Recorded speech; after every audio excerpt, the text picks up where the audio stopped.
भाई बहन सब लोग गावेला झूलता झूलता लगाली पिया की चाल रे भैया माला होलिया दुआर मैया मोरी चाल रे भैया। ये गीत कितना लोग गावेला? आप लोग आते हैं कि नहीं? गावेली जाए माता जी। हाँ हमारा साथ तनी एक बार सब लोग आए। माई के निमिया के पेड़ के नीचे माई के झूला लागल बा आ माई झूला झूला तारी। भक्त के देखी भाव कितना प्यारा बा। माई के झूला झूलते झूलते माई के प्यास लागल बा। जब माई के प्यास लागल बा तो कहाँ पहुंचल बड़े? मालिन के द्वार पर। अरे जागल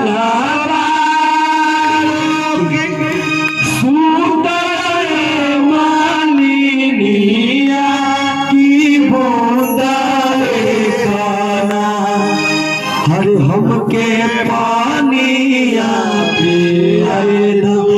मालिन इतना बात जब माई मालिन से कले बड़ी तो माई अपना बेटा के खटोला में सुता के माई के पानी के ओले बड़ी। माई आशीर्वाद दे तड़ी कैसे?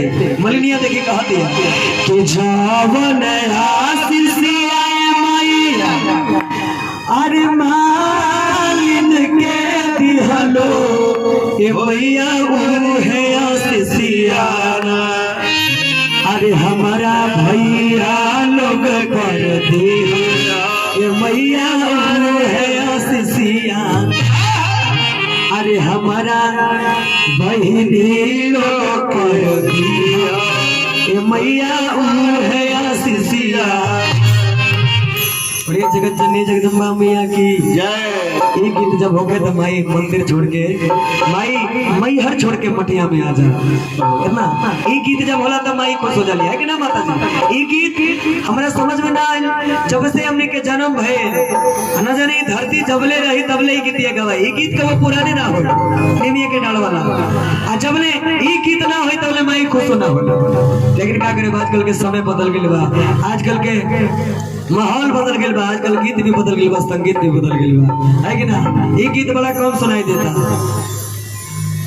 अरे गाई के गोबारे महादेव अरे आंगनाई बाई गोजा दिया हो महादेव चौका पूरा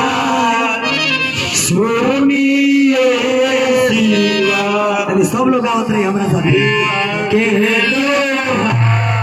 माता जी हमारे दीदी लोग हमारे मैया लोग सब लोग आई कि चौका बैठा महादेव गैनिया अरे पहिया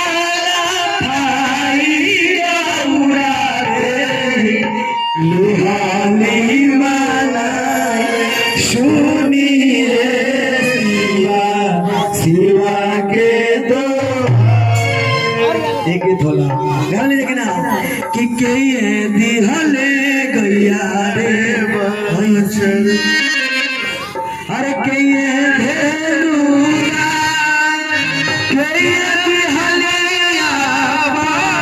भिया अरे अंगुली धारा सुनिए शिवा शिवा के दो अरे बाबा दिहले गैया रे भांजरे अरे मैया धेनुगा भैया धेनुगा आम दिहलिया पान भियावा तो अंगूरी धारा सुनिए शिवा के दो